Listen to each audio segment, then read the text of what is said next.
नमस्कार फ्रेंड्स, मेरा नाम है सतीश तिवारी और आप लोगों को अपने YouTube चैनल अध्ययन एक्सेस में बहुत बहुत स्वागत करता हूं।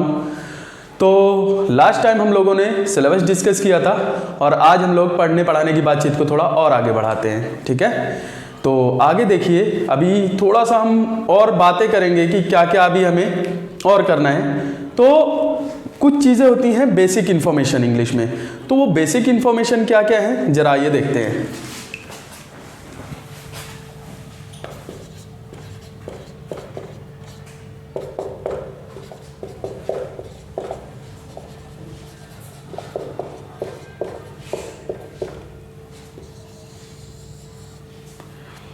Basic information.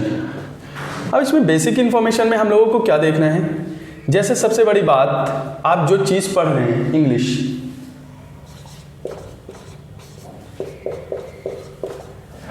इंग्लिश, ये एक्चुअली है क्या? क्या ये एक सब्जेक्ट है?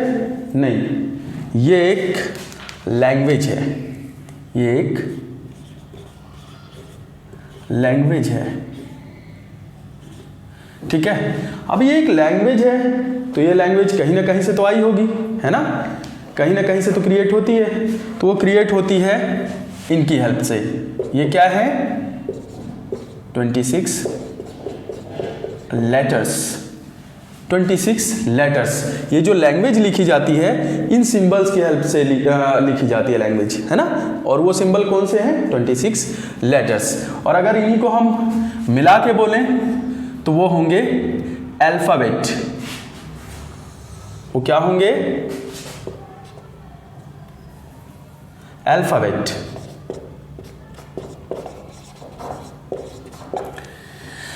अल्फाबेट की अगर हम बात करते हैं तो अल्फाबेट को हम दो कैटेगरी में डिवाइड कर लेते हैं। वो दो कैटेगरी क्या है? पहली है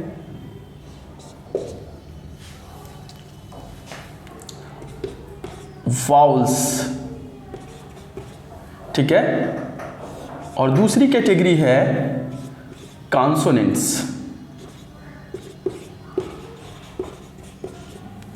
ठीक है, consonants.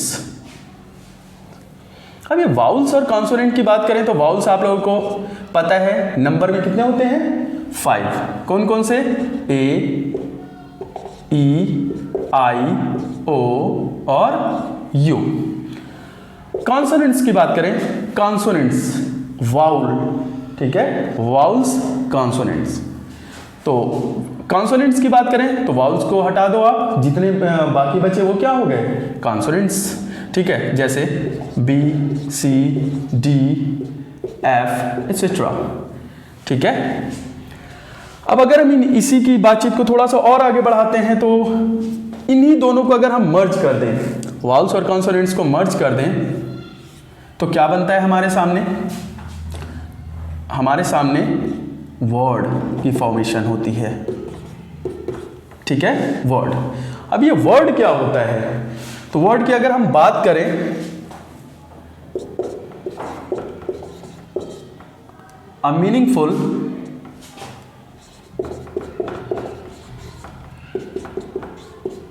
Unit of letters. A meaningful unit of letters. Meaningful unit of letter से मतलब क्या है? जैसे मैं आपके सामने एक वर्ड लिखता हूं, मान लो मैंने लिख दिया कैट। एक शब्द लिखा आपके सामने छोटा सा कैट। अब इसी के लेटर्स को मैं इधर उधर कर दूं, मैं लिख देता हूं टैक।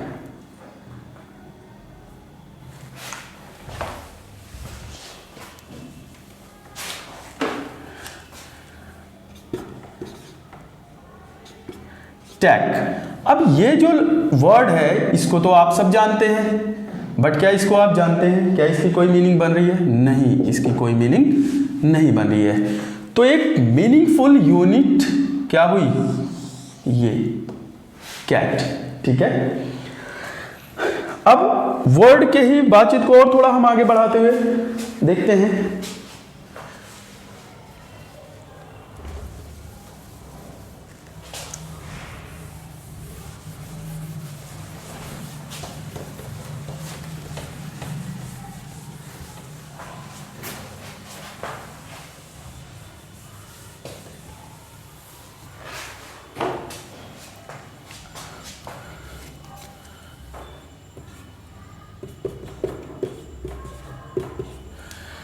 तो वर्ड में कुछ चीज़ें हमें पढ़नी है, वर्ड के अंदर में आती हैं क्या, parts of speech,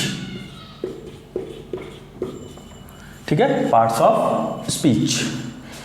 parts of speech number में कितने होते हैं, तो ये नंबर में होते हैं 8। वो क्या क्या होते हैं जरा ये देखते हैं हम लोग। First noun, second pronoun,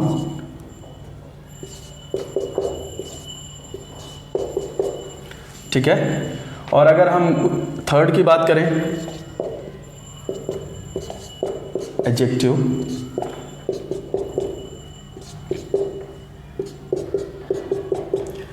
fourth verb,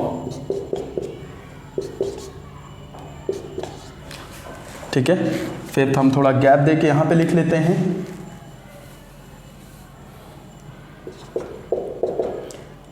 adverb, sixth conjunction,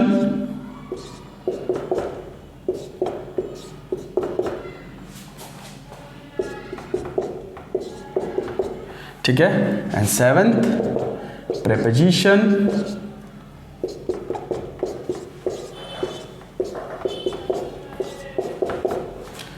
eighth interjection,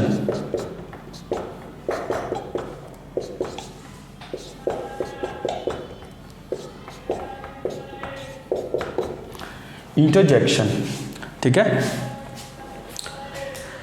तो अच्छा, कुछ चीज़ें आपको इसमें भी ध्यान रखनी है, जैसे हम लोग इसको क्या बोलते हैं, एडजेक्टिव, एडजेक्टिव नहीं, ये जो डी है इस डी को हम नहीं बोलते हैं, इस डी को हम नहीं बोलते हैं, एडजेक्टिव, एडजेक्टिव, ठीक है। तो इसकी बातचीत को आपको ध्यान में रखनी है, एडजेक्टिव। अब यहाँ पे वर्ब, वर्ब, वर्ब या फिर वर्ब, वर्ब, आर को भी हम प्रोनाउंस नहीं करते हैं, इसको हम प्रोनाउंस नहीं करते हैं, इट्स वर्ब नॉट वर्ब, ठीक है। Adverb, adverb, conjunction, preposition, preposition, preposition नहीं, प्रेपोजिशन, ठीक है।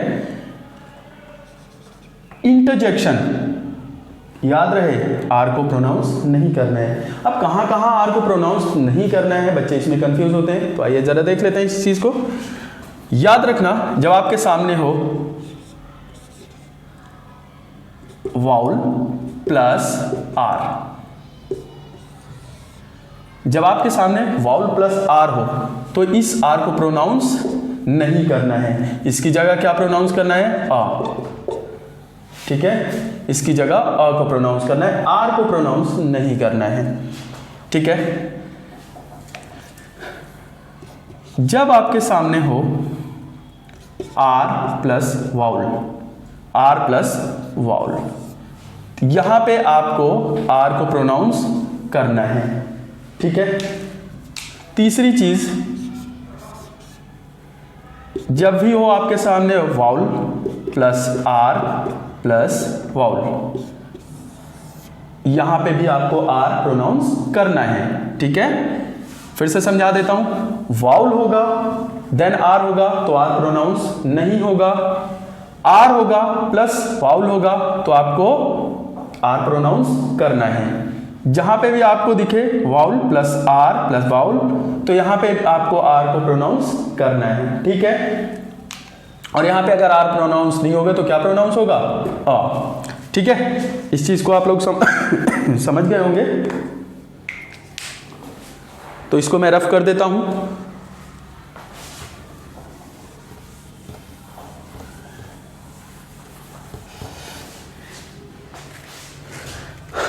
इसीलिए आप लोगों ने यहां देखा होगा ये क्या है, वाउल है, और वाउल के जस्ट बाद क्या आया है, आर आया है, इसीलिए हमने आर को प्रोनाउंस नहीं किया। यहां पे भी अगर आप लोग देखेंगे ये वाउल है और वाउल्स के जस्ट बाद क्या है, आर आया है, इसीलिए हमने आर को प्रोनाउंस नहीं किया, ठीक है। यहां देखिए पहले आर है देन वाउल है आपका ई है, इसलिए हम यहां पे आर को प्रोनाउंस करेंगे। ठीक है, तो आई होप कि आपको समझ में आ गया होगा। याद रखना हमें प्रोनाउंसिएशन अपनी करेक्ट रखनी है। ठीक है, प्रोनाउंसिएशन सही नहीं होगी तो आप स्पेलिंग टेस्ट में मिस्टेक करेंगे, तो आपको प्रोनाउंसिएशन सही रखनी है। चलिए फिर इसके बारे में जरा हम शॉर्ट में बात कर लेते हैं एक्चुअली ये है क्या। ठीक है, अभी हम शॉर्ट में बात कर रहे हैं इसके बारे में, और जब हम इसको पढ़ेंगे तो ये डेप्थ में जाएंगे। ठीक है, लेकिन अभी शॉर्ट डिटेल। तो अगर हम नाउन की बात करते हैं तो नाउन क्या है? Naming word. नाउन क्या है? Naming word. प्रोनाउन, ये जो आपके सामने प्रो लगा है इसकी वजह से इसको हम कहते हैं रिप्लेसेस अ नाउन। ठीक है, एडजेक्टिव की अगर हम बात करें तो क्या होगा? क्वालिफाइज अ नाउन या प्रोनाउन। ठीक है, क्वालिफाइज अ नाउन और प्रोनाउन। वर्ब की बात करते हैं तो वर्ब क्या है? ये एक्शन वर्ड होते हैं। ठीक है, वर्ब क्या है? Action word. अब हम लोग बात करते हैं एडवर्ब की, तो ये क्या करता है? ये क्वालिफाई करता है, qualifies a verb, qualifies a verb. Conjunction की बात करें तो कंजंक्शन क्या होता है? इसको आप बोल सकते हैं, चलो इसको नीचे लिख देते हैं, कनेक्टिंग।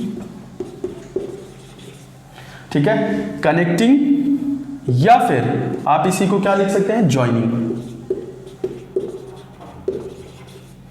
वर्ड। ठीक है, प्रीपोजिशन को अगर हम लिखें तो इसको हम क्या लिख सकते हैं? Relating, relating word. ठीक है, तो इतनी चीजें हमने लिख ली। लास्ट में क्या बचा आपका? इंटरजेक्शन। इंटरजेक्शन क्या होता है? इंटरजेक्शन में बहुत सारे लोगों को कंफ्यूजन होती है और बहुत सारे लोगों को ये पता भी नहीं है। ठीक है, तो अगर इंटरजेक्शन की बात करें, सपोज आपके सामने अभी जिस बोर्ड पे लिख रहा हूं या अचानक से गिर जाए तो मेरे सडन एक्सप्रेशन कैसे होंगे? ठीक है, जो मेरे सडन एक्सप्रेशन होंगे उसी को कौन रिप्रेजेंट करता है? इंटरजेक्शन। वही क्या होता है? Interjection, sudden expression. ठीक है, उसी को क्या कहते हैं? इंटरजेक्शन। या आप कहीं जा रहे हो, आपके सामने कोई गिर जाए तो आप क्या मुंह से निकलता है? ओ, ऐसा मुंह से निकलता है, वो आपकी क्या है? सडन, क्या है? Sudden expression. ठीक है, तो इसको हम क्या लिख सकते हैं? सडन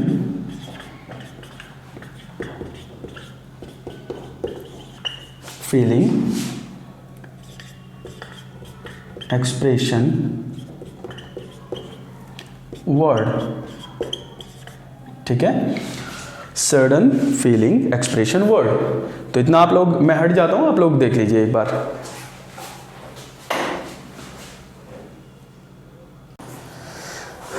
तो आपको यहां तक समझ आ गया? Very good. तो इसको मैं रफ करता हूं, आगे हम बढ़ते हैं थोड़ा।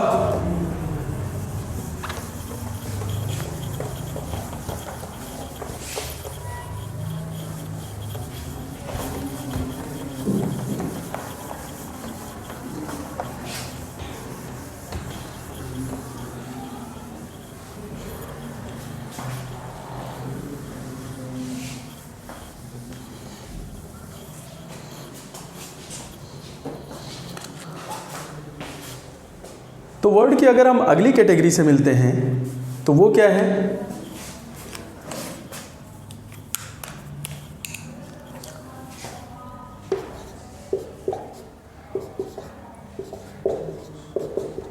फ्रेज। फ्रेज है ना। अब ये फ्रेज क्या होते हैं?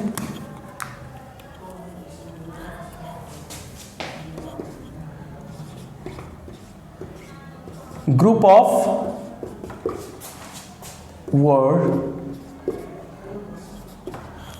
वर्ड्स, ठीक है, group of words without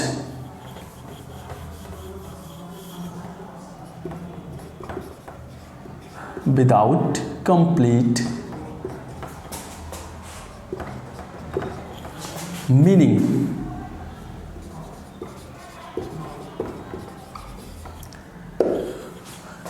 group of words without complete meaning, इसी को क्या बोलते हैं हम लोग? फ्रेज। ठीक है, अब एक एग्जांपल देता हूं आपको। जैसे मैंने आपके सामने लिख दिया राहुल एंड रोहित, राहुल एंड रोहित, क्या इसकी अपनी कंप्लीट इंफॉर्मेशन या कंप्लीट मीनिंग है? नहीं है, है ना? या फिर मैंने लिख दिया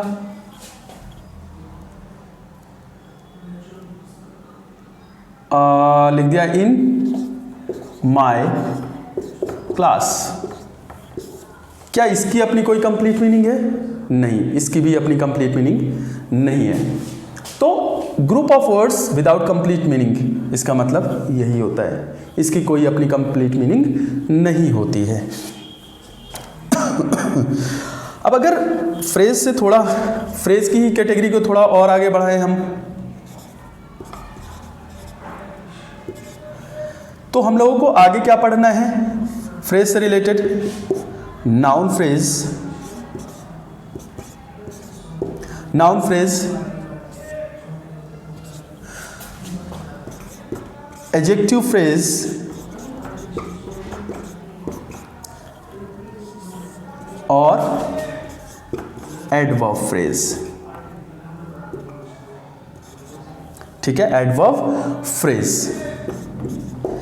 लेकिन ये हम लोग थोड़ा बाद में पढ़ेंगे, अभी इसको हम नहीं पढ़ेंगे, है ना? जैसे जैसे हमारी पढ़ाई की बातचीत आगे बढ़ती जाएगी, पढ़ाई का सिलसिला आगे बढ़ता जाएगा, वैसे वैसे हम इन चीज़ों को कवर करते जाएंगे, तो अभी हम इसको नहीं पढ़ेंगे। ठीक है,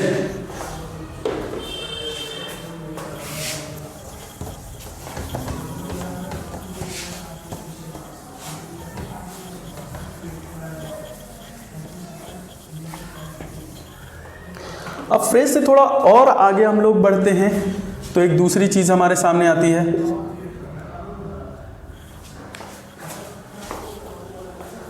चलो ठीक है, sentence.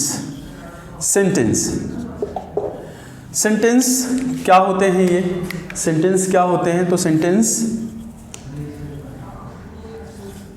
Group of words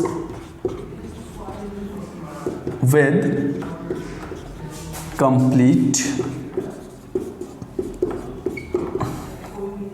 meaning,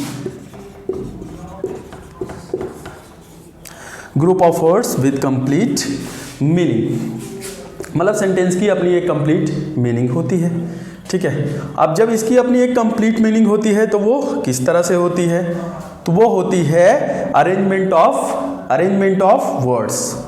ठीक है, अरेंजमेंट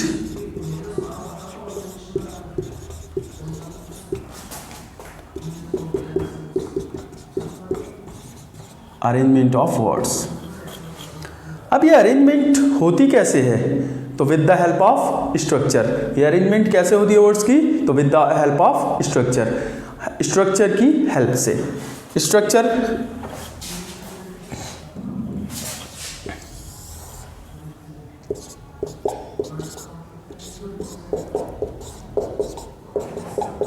स्ट्रक्चर, तो स्ट्रक्चर में ऐसा क्या होता है भाई?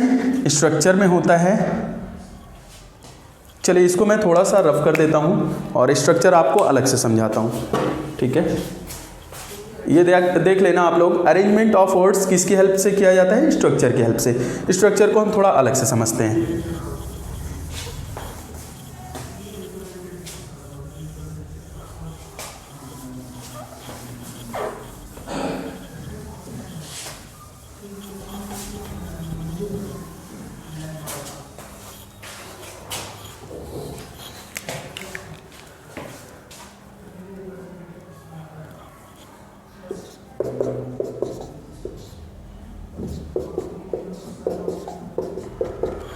स्ट्रक्चर। तो स्ट्रक्चर में ऐसा क्या होता है देख लेते हैं।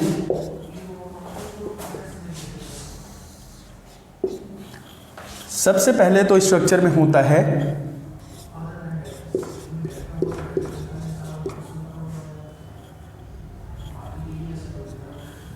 सब्जेक्ट या फिर डूअर। सब्जेक्ट या फिर डूअर, सब्जेक्ट नहीं सब्जेक्ट, इसको क्या बोलेंगे डूअर। याद रखना मैंने क्या बताया था, वाउल के बाद अगर आर आ रहा है तो उसको प्रोनाउंस नहीं करेंगे, है ना। अच्छा हम लोग क्या पढ़ रहे हैं, हम लोग पढ़ रहे हैं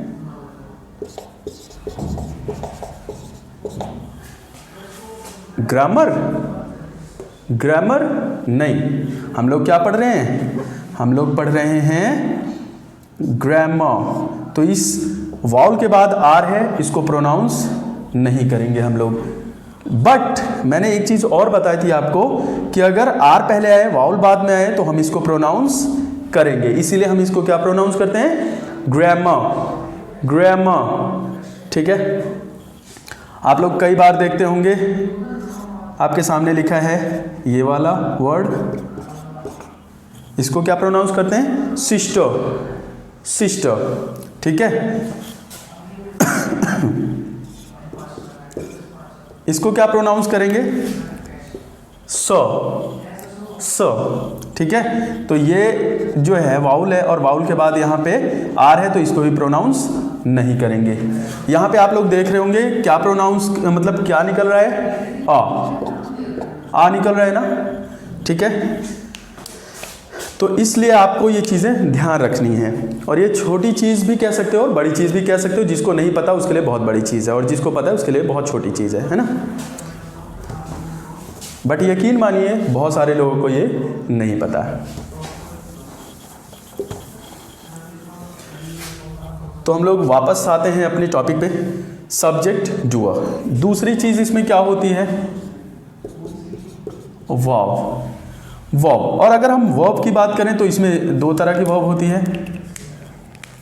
वर्ब की बात करें तो दो तरह की वर्ब होती है, क्या, हेल्पिंग वर्ब, ठीक है, हेल्पिंग वर्ब, और दूसरी क्या होती है main verb. Main verb. Helping verb की बात करें तो क्या आता है is, am, are, was, were, so on etcetera, ठीक है। तो इसको कहते हैं हेल्पिंग वर्ब। और अगर हम मेन वर्ब की बात करें तो क्या आता है first form of verb, second form of verb, third form of verb, fourth form of verb and fifth form of verb, ठीक है। 5 फॉर्म होती हैं और आप फोर्थ फॉर्म में, थर्ड फॉर्म तक तो सबको पता है, फोर्थ फॉर्म और फिफ्थ फॉर्म में कंफ्यूज होंगे। तो याद रखना फोर्थ फॉर्म का मतलब क्या होता है वर्ब की first form plus ING. Fifth form of verb का क्या मतलब होता है फर्स्ट फॉर्म ऑफ वर्ब के साथ क्या लगा देंगे आप लोग, एस या ईएस। इसको आप ध्यान रख सकते हैं, ठीक है। और लास्ट में हमारा क्या बचता है